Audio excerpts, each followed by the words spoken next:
आज मैत्री दिनानिमित्त मी तुम्हाला एक सुंदर गोष्ट सांगणार आहे आणि ती गोष्ट आहे कृष्ण आणि सुदामाची. आपल्या गोष्टीचं नाव आहे कृष्ण आणि सुदामाची मैत्री.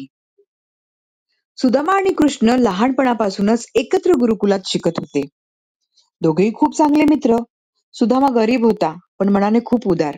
कृष्ण त्याचा खूप आदर करत असे. एक दिवस गुरुदेवांनी दोघांना सांगितलं की जंगलात जाऊन लाकडं आणा. दोघे जंगलात गेले आणि तिथे अचानक जोरदार पाऊस सुरू झाला. सुदामाला आणि कृष्णाला खूप जोरात भूक लागलेली. सुदामाच्या आईने सुदामाला जेवायला काही पोहे दिलेले होते. तेव्हा कृष्ण म्हणाला की काय रे एकटा खातोयस, मलाही भूक लागलीये, मलाही दे.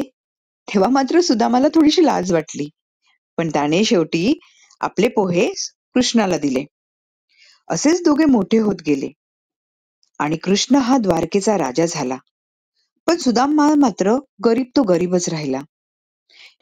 एक दिवस सुदामाची बायको सुदामांना म्हणाली, श्रीकृष्ण तुमचा मित्र आहे की नाही? त्याच्याकडे जाऊन काही मदत मागा ना.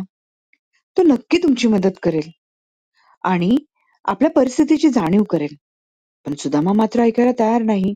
त्याला संकोच वाटला. तो बोलला की नाही नाही, मी कसं जाऊ?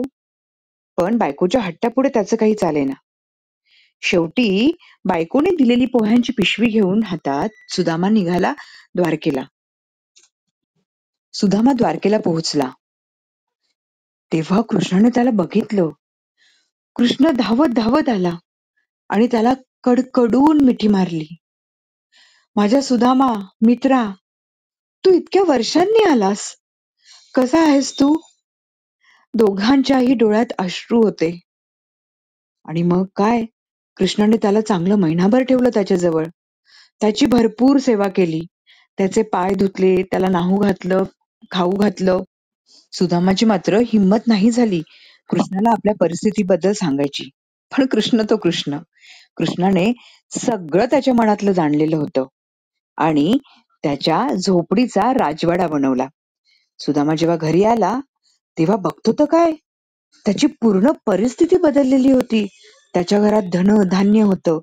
झोपडीचा राजवाडा झाला होता. त्यांचे मुलं व बायको आनंदाने वेड्यासारखे नाचत होती. मुलांनी आणि बायकोने त्याला मिठी मारली व सुदामाची बायको सुदामाला बोलले की मी तुम्हाला बोललेली ना की कृष्ण तुमचं नक्की ऐकणार. हा हा, या गोष्टीतनं आपण काय ही गोष्ट आपल्याला शिकवते, खरी मैत्री ही मनाची असते, पैशाची नाही. शुद्ध मन आणि निस्वार्थ प्रेम हेच श्रीकृष्णाला सर्वात प्रिय आहे.